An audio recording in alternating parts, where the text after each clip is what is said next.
Hello and welcome to Brian Moore's Full Contact with the Telegraph. 2 wins from 2 for England, and they saw off Australia at Twickenham on Saturday in what was at times a scrappy game. Eddie Jones picked an experimental side which included both Marcus Smith and Andy Farrell, as well as Manu Tuilagi, but he was on the wing. The England coach insisted that his backline is not dictated by numbers on their shirt, adding that his plan was to have fluidity in their play. We'll be breaking down the victory and the tactics of England's new-look backline with the Telegraph's Charlie Morgan shortly. Next up for England is a rematch of the 2019 World Cup final with South Africa. Eddie Jones says he wants to finish the autumn campaign with a scalp of the world champions before heading into the next year's Six Nations. We'll be discussing the Springboks in detail with my co-host today, who is Bob Skinstad. Ireland produced the performance of the weekend to see off the All Blacks in Dublin on Saturday, and now 3 wins out of the last 5 games for the Irish over the Kiwis. Huge shot in the arm for the head coach Andy Farrell, who is enforcing a new style on the team. We'll get the thoughts of the Irish Times Liam Toland about the Irish and just where their ceiling is under Farrell and what they can do with his current set of players. Elsewhere, we'll be recapping the rest of the weekend's clashes. Scotland failed to build on their win over Australia, suffered a defeat to South Africa, and Wales were pushed all the way by Fiji in Cardiff. And the Red Roses, England women, carried on their good form with another big win over Canada. We'll also be looking ahead to another full slate of games this weekend, and we'll be answering your questions as always. Delighted to welcome back alongside me once again, regular contributor, co-host, former Springboks captain Bob Skinstad. Hello, Bob. How are you going, Brian? Not too bad. England's win with a new backline. What do you make of the performance overall? I think it was exciting. I mean, I like, you and I have had long discussions about Marcus Smith and you know, the opportunities he brings to spread the ball and create nice gaps. Farrell's always had a good pass, good distribution, probably better known as a more physical kicking fly half than Smith is, but I think the combination is nice. I think there was a bit of consternation about Tuilagi off the wing and what were these guys going to do in the centre, but they looked fine, you know. Freddie Stewart impressed, nice big gap up the middle. I watched the replays of a couple of the backline moves, and there was a complexity to them that often you don't find in players when they've only played together once or twice. But I really was impressed with that level of complexity to the moves, to the, you know, the wraparound and the spreading and the space finding, if you want. So I thought very good. They looked very dangerous when they got the ball on the front foot. Let me just say this: there is a very big difference between watching games live and watching games on TV. Yes. Because the game stuttered a lot. There was a lot of long breaks, and a lot of the crowd were quite restless. Okay. And I came away sort of flat, but then I made myself watch it on TV, and it was a lot better on TV because the gaps where nothing is happening when you're sat in your seat, you know, the commentators are going through replays and they're giving their opinions and whatever, so you're entertained. So I think the truth is probably somewhere in between. I don't want to take away credit for an experimental England side for what they did. You know, that margin 30-15 over Australia. And Australia, frankly, their 15 points were given to them by England because they never looked like scoring. But it was an awful Aussie performance. I mean, just for example, Curtly Beale, who, I mean, he's getting on 36, but he's a class player. And he simply dropped the ball 4 or 5 times. I've never seen that before. And they were static. Only when the game broke up later on did they manage to fashion anything out of it. So I just want to say that, but make it plain that I'm not seeking to. That's not. I think it's not England's fault that Australia played poorly. So you know, with that side, they did what they did. What do you make of the Smith and Farrell partnership 10 and 12? Well, I like this combination. I mean, it's got a little bit of steady Eddie, if you want. Excuse the pun with the head coach's first name, but it's got a little bit of what he likes to be able to fall back on if he's in trouble, and it's got a little bit of the exciting play that, you know, Lions pundits and fans were looking for from Marcus Smith and even Finn Russell. So I think, you know, England could turn around and say, well, we've got a bit of space. Let's run the ball. And cheapers, what an exponent of that type of game that you've got. And I just liked the combination. I felt that Farrell didn't shy away from spreading the ball at pace, with speed into space and once they got the momentum. And Smith thrives when he gets that kind of ball. So his little inside passes worked, his finding of the gap for Freddie Stewart worked, his spreading of the ball over the top worked. I think they'll still have to refine a little bit of, 10 to 12 and they're caught up, then what? Because 10 and 12 are stuck in. Who's going to be their next carrier, player, etc.? They've got some loose forwards who can carry the ball beautifully, as we saw. We'll talk in depth more with Charlie Morgan, who was a senior rugby writer at the Telegraph, very shortly. But if they're going to play, as Jones says, without regard for numbers on their backs, which means people appear, the first receiver, is one of three. Farrell, Henry Slater appeared there. Yeah. Marcus Smith. Yeah. This is a sort of game that will not be refined overnight. You're right. If you are going to just do it, you've got to give the players enough chances and for things to go wrong, because they will do, and South Africa will be a big test for a different sort of game. Well, remember, you're comparing two sort of styles of rugby here, and you're saying the one's not easy to get right. And you're so right. I mean, look how long it took Joe Schmidt to get even the players of the class of, O'Driscoll into Carney, into Sexton, Ringrose. These guys are amazing distributors of the ball at pace, with speed, etc. And when you understand how long it's taken them to be able to still execute that game under the high pressure of Southern Hemisphere times and win, if England are starting to evolve and get it right in the first couple of sort of runs out, that's very positive. I mean, it's hugely positive to see that the rugby we've seen at Harlequins is being embraced at a higher level. I'll tell you what will be interesting. If and when, because it will happen, they have reverses because it doesn't quite go well under the pressure of international rugby and defences, and it may well happen against South Africa. What the media do, what the fans do, because everyone's been calling for change, and I described it as an even, and then I thought to myself, yes, it was, but what do you expect from an experimental side?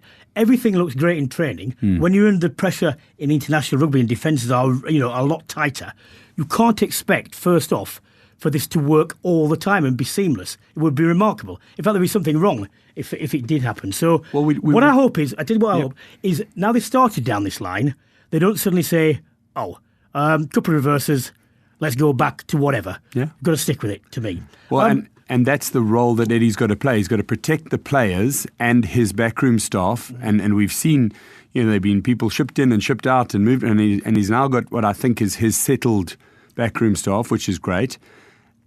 He needs to protect the players from the pressure of the fans and the administrators, because they're the first people who'll start calling for heads to roll when things don't go right. And that is the probably the best skill in being a head coach, is being able to do that. I mean, we know how Woodward deflected when they were trying to play a certain game. Lancaster wasn't able to deflect. But he's a good enough coach. Look what he's done with Leinster and on with Ireland. I mean, Eddie will just throw a dead cat on the table, won't he? Something outrageous, and everyone will be talking about that. Do you think that South Africa will be more or less encouraged by this sort of style? Do you think it'll be something they think they can exploit? Well, I mean, you've said two things for me here that which will affect how South Africa react. One is, are they able to do it in a row under high pressure? Because I don't think Australia created that pressure. South Africa's got an outside-in defence. Scotland went over the top once and scored a try from it. If England can, have Marcus Smith in the distributor role and Mapimpi and those guys tackle from the outside, in which they do, and miss one, which they did, England will score. Because that is a closed-down tactic. And if they're able to play that under pressure, which I think they will, then South Africa they'll have to stand off a little bit. And as you know, that makes more gaps. It creates carrying opportunities for the loose forwards. And England have got a nice, big, strong pack. But the other thing you said was that, can they do it under pressure? Everybody's been the hooker throwing the rugby ball against the poles and you get 25 out of 25. But when you've got 60,000 people baying for your blood, do you find the jumper? And Scotland proved that this team, although they do spread the ball and they're great, at those two critical moments in that match, they'd turned over South Africa, kicked the ball down country, tackled South Africa, a 5-minute scrum, didn't find the jumper. Yep. You know, and Eben Etzebeth was up there, and to his credit, jumping in a probably it's a difficult decision. Do you just counter the shove or do you jump? And he went up and nicked the ball. South Africa, 3 minutes later scored a try down the other end of the field. Now, for me, that's a 10-point turnaround. It is, yeah. And I think England are good enough and have played long enough together to know that, so they're going to have to infuse that in their game this week.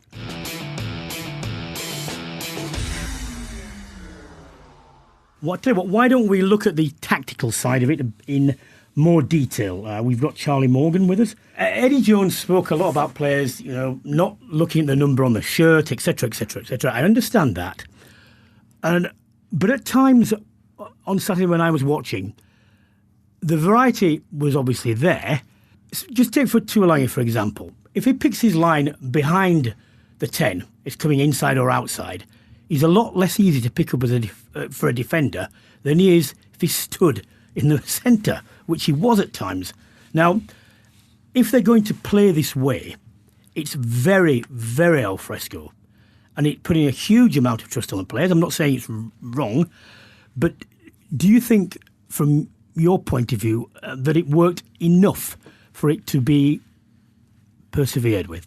I certainly think it was clunky in parts, but I actually think there's a degree of clarity to what those individual roles within it. I think the main bit of direction, we all know, as you've kind of hinted at there, Eddie Jones doesn't care about convention. He doesn't care about our perceptions of what players' positions are. He doesn't care about Premiership form.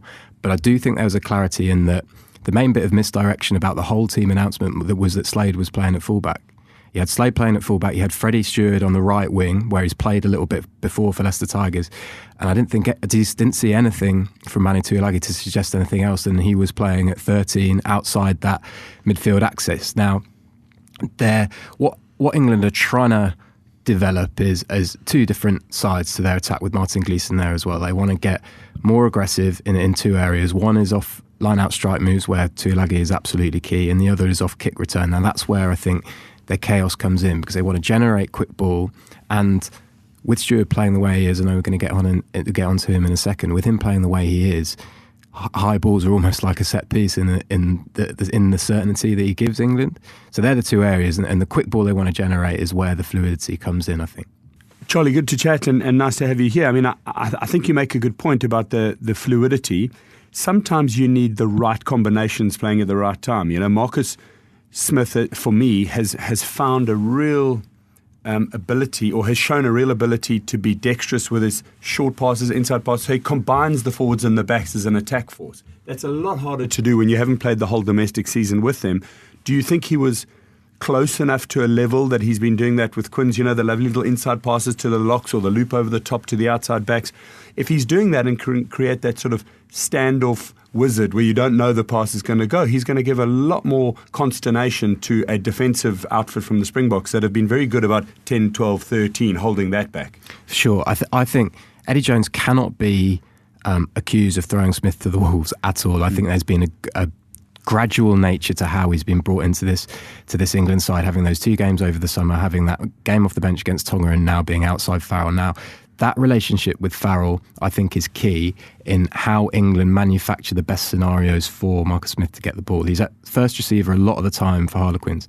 On Saturday, his best work was for the Stewart try from second receiver. Now, what I think they're doing is having Farrell there so he can play first receiver to generate quick ball, and then they'll give Smith the freedom to step up at first receiver as it gets quicker. At third and fourth phase or whatever it is. Yeah, for sure. Okay. So you'll see Farrell, and in fairness, you saw Henry Slade at first receiver a lot in that first game against Tonga, and then Mark Atkinson, when Mark Atkinson came on, playing that first receiver role with Tuilagi off their shoulder from first phase to generate that quick ball. That's a line-out attack. That's that part of what they're trying to get better at. And then that's when Marcus Smith can step up at first receiver, play those, because you're right, it's not necessarily all the time these big loopy passes. It's those short ones, and a lot of the time that's his connection with Don Brandt, isn't it? That's what makes that so great, is the angles that Don Brandt's cutting and the cohesion. Now, we've got to also bear in mind, and I think you are, because you're imploring patience, which is great. is that he has a really sharp, intuitive understanding with Danny Kerr at Harlequins, and he has Andre Esterhuizen. That's a big point, because when he's in trouble, give it to Esterhuizen, even if he's on static ball, it takes 3 men to bring him down. But that's what I'm saying. So these are not his weekly warriors. Yeah, because when people are talking about this fluidity, it's different to the Quins fluidity. Quins do not swap around players willy-nilly, and they don't always appear here and there. So it is very different from that. As I say, I tell you, South Africa must have some good... Well, they do have good centres, but Esterhuizen, I'm amazed he's not somewhere... Is he somewhere near the squad? He's been in the squad. He was in and around the Lions squad. He's played a number of tests, as you know. I just think that 12 and 13 in South Africa are so settled that Esterhuizen, by his own admission, is not a fullback, wing or centre. He's an inside centre or maybe an outside centre. So he's probably been sacrificed to a player, Damien Willems, or someone who can play 3 or 4 of those outside back positions. Charlie, there's been a lot of debate about Andy Farrell. Some are saying England's backline without him, starting that is, opens up more possibilities. Now, Eddie Jones is not going to drop him. He's his man, he's his captain. We don't see the work that Farrell does in the camp. It may be hugely important. And Jones obviously sets store by that. But can you ever see a scenario where he's on the bench?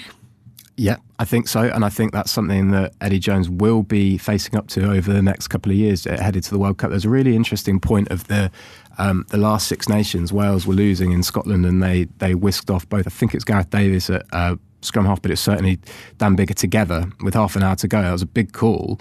And those two guys came back into the first team, but it was that adaptability from the coach, from Wayne Pivac, that helped them kind of get out. I think there's a red card as well, mine, but that helped them kind of readjust during a game. I think Jones will face up to the idea that a more balanced midfield outside of Marcus Smith might be the better selection for certain scenarios. However, a really interesting point you made about watching a game back as opposed to live. When you watch that game back, that connection between Smith and Farrell could have opened up a lot more if the understanding had been slightly sharper, if a pass had come slightly earlier or slightly later, or if... Well, it takes time. You can run these on the training field, they look great. Whatever your defence is on the training field is not like in games. It just isn't. There's nothing you can do about that. Just one more really important caveat, as well as the cohesion that they're building. England's breakdown and set piece were probably the worst they've been for a while, and that's not going to help either. No, it isn't. The Springboks, bigger tests in nearly every area. The scrum, which they showed against England in the World Cup final and against Scotland. If you get it wrong, then I would expect Marl to come straight back in, but they need him. Case of concentration and so on, the line out very well, but by and large, but then on a couple of really crucial ones, which in very tight games might cost you, and they never got anywhere near a 5 metre driving front, that was really easily combated. And Australia did, that was probably the only thing that Australia did well. And I want to say this again, I'm not trying to take away from the England performance, but Australia were fucking dreadful. The Springboks, defence, as we've seen, a lot tighter. The game, there's been more ball in the air. They're a much better kick chase team. They're the best kick chase team in the world. And England would put under pressure. And if we are looking for them to try and create counter-attack, it's going to be marginal because they might have man and ball a lot of time, so they're going to have to be judicious in how they do that.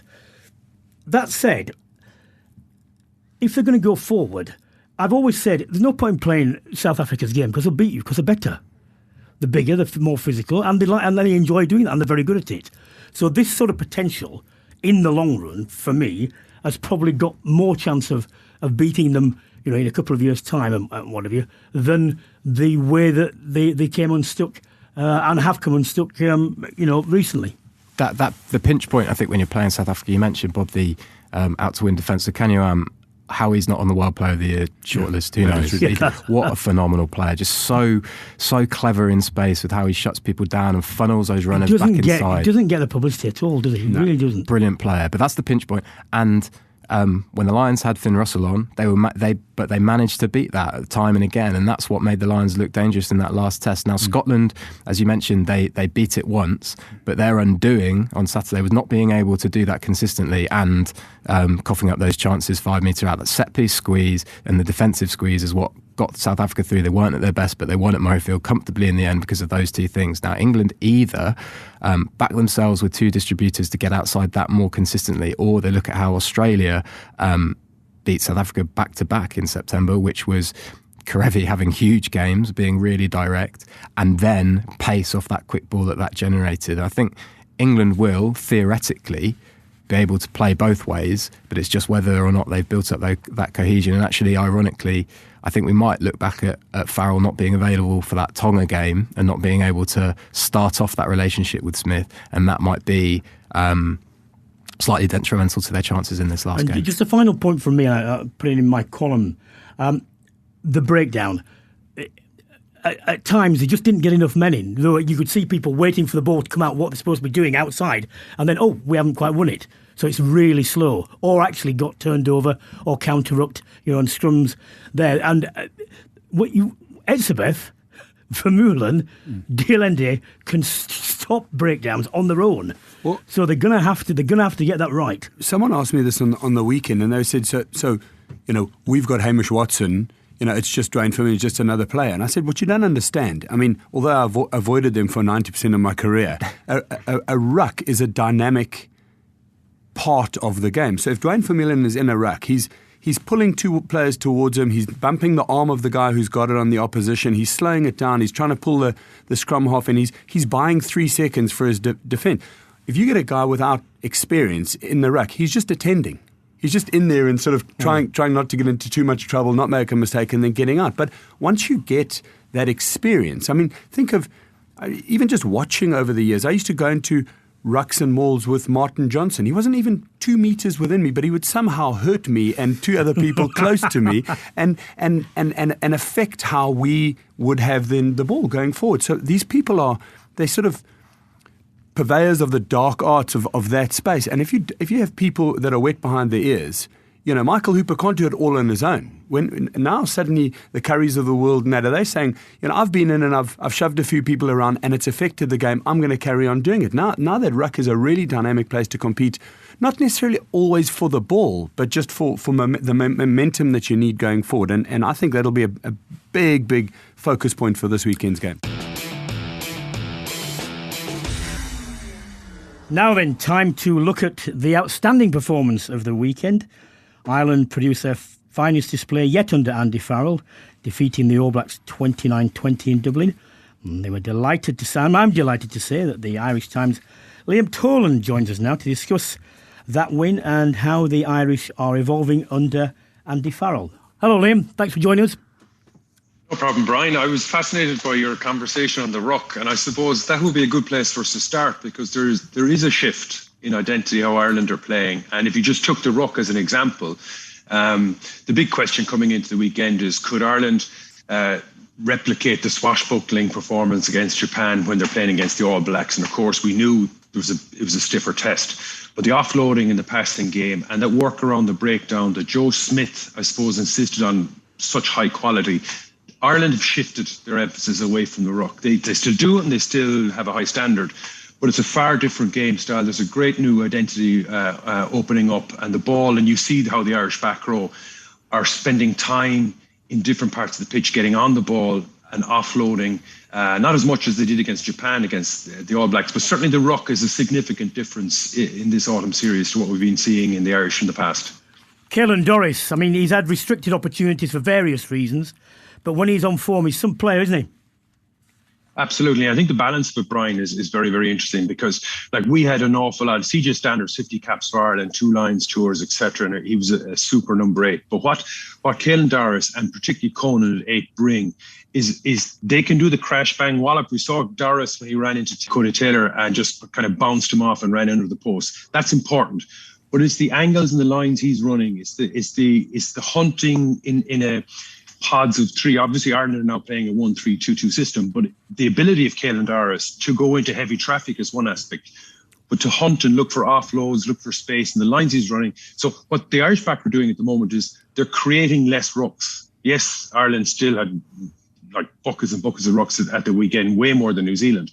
But what's this Irish back row and Caelan Darris you mentioned is they're giving other players way more opportunity that may happen in 3 or 4 paces time, and particularly with the halfback pairing. But Jason Gibson-Park, yes, he's playing within a system, but he's so much more comfortable around creating other opportunities. And when Caelan Darris gets that half yard, and in some cases 20 yards, a halfback pairing, particularly Park, is coming in. It seems to be running much, much less Excel spreadsheets, the only way I can call it. 1 or 2 box kicks a game, but so many other variants. And rugby is, as we all know, is about creating space and exploiting it. And Ireland are doing it in a different way now than they had been doing in the past. Liam, can I just ask a quick question? And I completely agree with you. You know, managing those rucks, or the sort of scarcity of them, if you need, you know, moving away from one where you can have the famous sort of Richie McCaw reach over and steal your ball. Ireland did that exceptionally well.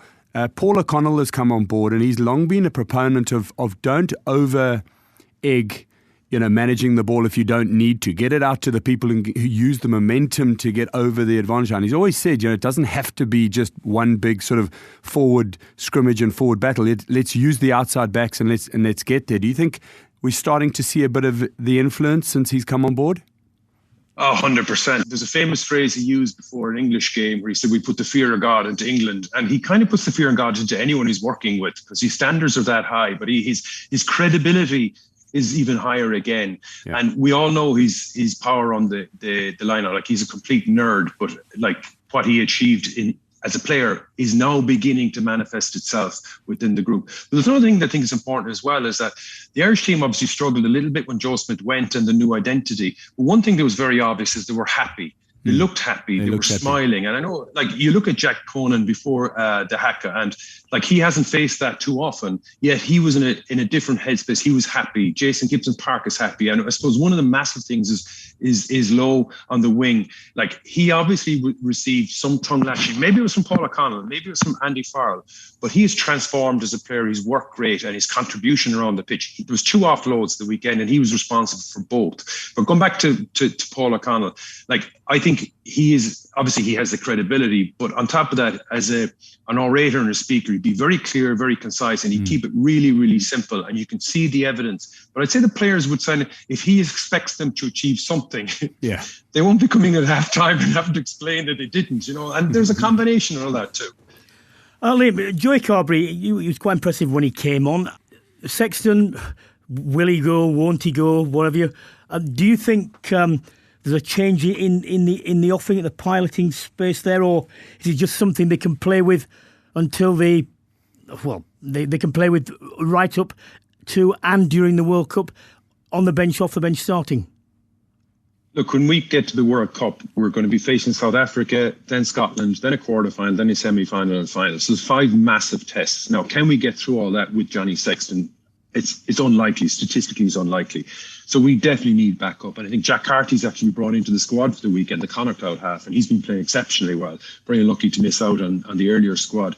So to your point, Johnny Sexton is the clear driver of this team on the field.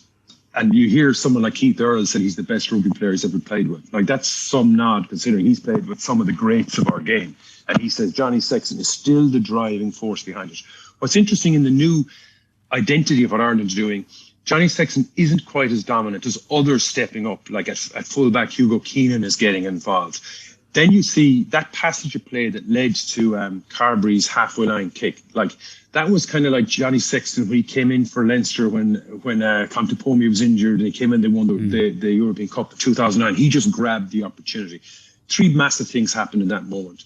Ardi Savea picked the ball from the base of the scrum, went open. He bounced Peter O'Mahony a little bit. He'd come on at that stage. And the play carried on. And James Lowe smashed in midfield. And Peter O'Mahony had bust his ass to get back and steal that ball. The work to get back into that place was significant. And then it was finished off. Like, if there was an argument for missed opportunities, it was the 8 minutes or so Ireland played in the 22 and didn't get enough reward. But to have your second choice out half, nail that from half line, is massive, like, for the crowd, for the team, and for Carberry himself. So I think he is definitely someone who struggled a little bit Munster in the start of the season. He has had his injuries, of course, but I think Carbery is enormously important, as is the rest of the bench. But Carbery is hugely important because Sexton can't do it all. And I think one of the good things about the autumn series is other players are stepping up, like Carbery, like Hugo Keenan, and so many others as well. Just a final question before we let you go, Liam. Like Australia, in combination, I don't think I've seen the All Blacks and the Aussies make so many unforced errors on a weekend. Now, as with England, I want to stress this, I'm not trying to take away from the Ireland win, but do you think there'll be an element of realism in that? In that you can only play what's in front of you, but New Zealand didn't play that well. So do you think they'll be taking that into account when they're planning, when they're debriefing? 100%. I was 6 rows from the touchline at the end of the game, and the body language of the players. Yes, there was euphoria and there was a lot of celebration, but there was an immediate realization. If you hear the language and see the body language of the players afterwards, this team doesn't have the burden of losing all those quarterfinals in the World Cup. It is aware of that, and I think that's important. It will also be aware of the fact that it took us 100 years or so to beat the All Blacks for the first time. We've done it 3 times, but the 3 times we've done it weren't in World Cups. So that's the ingredient that needs to be changed. Like, yes, we should celebrate this victory, but you need to take into account New Zealand obviously have a long season. It's the longest tour in their history in terms of touring because of the COVID and all that sort of stuff. And you kind of go, yes, there will be a definite realism, but I think there's a happiness about the squad. There's a new identity about how the squad are playing. We're playing Wales at home in the Six Nations, then France away, then Italy away, I think. So it's a pretty tough opening 3 matches. And if that doesn't focus their attention, like we see how France are bubbling along nicely. We see the new resurgence of England because the targets don't get any easier. In the 90s, Ireland couldn't win a match away from home. Then Ireland started beating England. That's an enormous psychological, at both Heineken Cup level and at international level. We've beaten South Africa away. We've beaten Australia away. We've beaten, in theory, New Zealand away in Chicago. These are massive stepping stones. But to your point, I think no one is getting ahead of themselves because there's a body of work to be done. But what's really encouraging is, like, I look at Jack Conan. I've always banged the drum for Jack Conan. I think he's a super player. So different from CJ Stander. But the team are playing in a way now that is so much better because Jack Conan is number 8. And that sounds disrespectful to CJ Stander. It's not. You can see the evolution of it. But I think everybody is agreeing there's a body of work to do, and there's 2 years or so to the next World Cup, and you got to beat New Zealand in the World Cup to really. But to have done it 3 times in the last 5 fixtures, wow. Absolutely. Liam, thanks. Great from you. Thanks for talking to us. Bob, the New Zealand press, unsurprisingly, have gone for Ian Foster following the defeat and the performance. You'll have followed them this summer in the Rugby Championship. Should he be concerned? It's a funny one for me. The coaches of New Zealand are very well protected individuals. They're also very well prepared individuals. They use good language. They talk about succession. They talk about teams understanding roles. They talk about quite a few things that I think over the last sort of 18 months or so have tripped them up. So, things like Sam Cane was made captain without any real consult for an Ardie Severe, and then, he never played during that period and he was on posters and a lot of people in New Zealand were saying, hang on, what about the guys playing week in and week out, doing well for the Wellington Hurricanes? Yeah. And I think Sam Cane's a great player, but he had a concussion incident and then a shoulder injury. So, the coaches stood back from that and they said, no, it's about succession plan. And Ian Foster, I think, is a brilliant coach. Make no mistake, I really think he is. I'm just not sure that he's nailed the sort of protect. He's not quite in the top room of the castle at the top of the hill. Steve Hansen was untouchable. Steve Hansen could have, after he'd won 2 World Cups, he could have walked naked down the street in Auckland. They would have celebrated and said, that's what we all should do. Follow the man in the prince in his clothes. Could have shot someone on Fifth Avenue. Yeah, well, exactly. Yeah. And I think, I don't think Foster is currently as protectable, and therefore you might just see cracks in that space. But the thing is, they've got a litany of great coaches.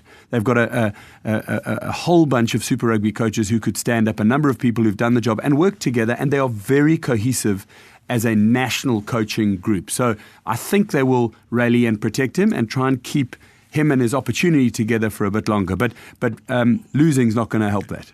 No, it isn't. But New Zealand do not, traditionally, do not lose games in succession, manager. And the French game is a big test for them. It is. Now, if they come unstuck with them, there'll be more pressure. I just make this point for people who are listening.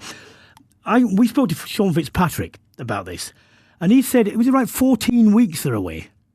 Now, I don't care who you are. No. That is going to take it. That's going to take its toll. You know, this is the end of the season as well for them, and it's not. You know, you can say you can deal with this. You're all pros. But that's abnormal. No, it's abnormal, Brian. I mean, I was writing down while Liam was talking there, is that, the Springboks and Australia and New Zealand, Springboks, I think there's about 3 weeks extra. So since the 28th of April, have been in a bubble away from home this year. I mean, it's extraordinary. And that includes Rugby Championship away in Australia, same venues, playing Sunday morning, Sunday afternoon, etc. 2 weeks, interchange, same hotels, and then not going home, Not going home, going back into a bubble in South Africa. Yep. So I feel absolutely that you're 100% spot on. These guys are tired. It's as we can see, it's not a great set of results for Australia. It's not a great set of results for New Zealand so far. They'll have to get a victory, but I would say that if anyone's going to get some leeway, it's because in a post-COVID environment, these guys have literally effectively jumped on a cruise ship 6 months ago and haven't got off yet. Very briefly, let's touch on Wales, who survived a scare to get past Fiji. They've had a lot of injury problems and unavailability in the first games because of English-based players. Because they were making progress under PVAC. It seems to me they've just stalled a bit, but I can see why. So I wouldn't be too worried about that. No, I don't think so. I think if I could have a direct note to Wayne Pivac, I'd be saying to myself, get the ball to Louis Rees-Zammit. You've got a 108 to 109 kilogram winger who's the fastest guy I've ever seen on the rugby pitch, and he gets the ball in space maybe once a game. When John Alomu was at his pomp, the All Blacks, he'd get off the back of the scrum, he'd get off the back of the line-out, he'd get it in space. I mean, what on earth are you doing? He's a top-class athlete, and he never gets the ball in space. When he did, he won the game for them. The autumn series is the only time we get, apart from World Cups, to have Northern and Southern Hemisphere. There's always this debate about, is the gap closing because Southern Hemisphere have been dominant in World Cups, so that you look at the statistics, they win majority of games. What do you think about, I almost hesitate to say this, it's a cliched question, but the gap? I think this is not a good set of results for Australia and New Zealand so far. I think South Africa will actually be judged on the England results because South African fans are just as rabid. If they lose to England, everyone goes, well, what a waste of time going on tour at the end of the year. So they would want a good victory against England, and then that's good for building going forward. So therefore, the judgment means that no, it's not a good set of results, and yes, the gap has closed a little bit. I would put in that caveat of that these players have not had a rest since Easter. Yep.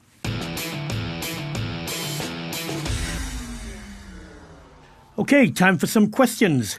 One from John. Was the Irish win the greatest victory in terms of possession and territory over a Tier 1 nation, over the All Blacks ever? No, it wasn't. No. It was a very good win. Where it ranks in their 3 recent wins, I don't think it really matters, to be honest. I think the first one of the 3 is always a more difficult. Once you've done it, then it becomes easier. And funnily enough, now they've got 3. The big thing about the All Blacks, as you know, or indeed whichever side is the side that you don't beat regularly, there's an air of inevitability when things go wrong. And when you haven't got that, and you fresh say, no, we've beaten them, fine. Yeah. Don't panic, don't rush things and so on. So that's the biggest thing for Ireland, I think. Yeah, and this Ireland team, I think Liam mentioned it, are building new memories.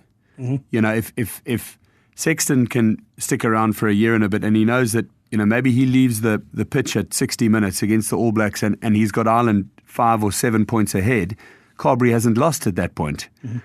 So he doesn't drag up an old memory and then make a mistake and knock it on and give it to All Blacks to run the length of the field, which you and I have seen them doing that for years. So I think absolutely it's about building the new memories and the positive affirmation for the team. Question from Christopher. Box wins over Wales and Scotland, more impressive given the seasonal imbalance of autumn tours, favours the home nations in the same way that the end of season tours for England and the home nations favour the Southern Hemisphere. He said, look, if England beat us, we presumably South African, on Saturday, will this really prove to be a seismic result? I don't think England are necessarily favourites either, because I think South Africa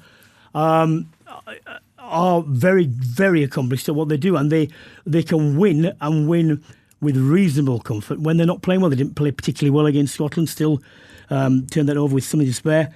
And England, playing a game which can go wrong under pressure. I think it's more important for England psychologically.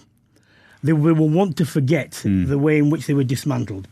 I think you're right, and there's a number of players in the side who will want to make amends for that.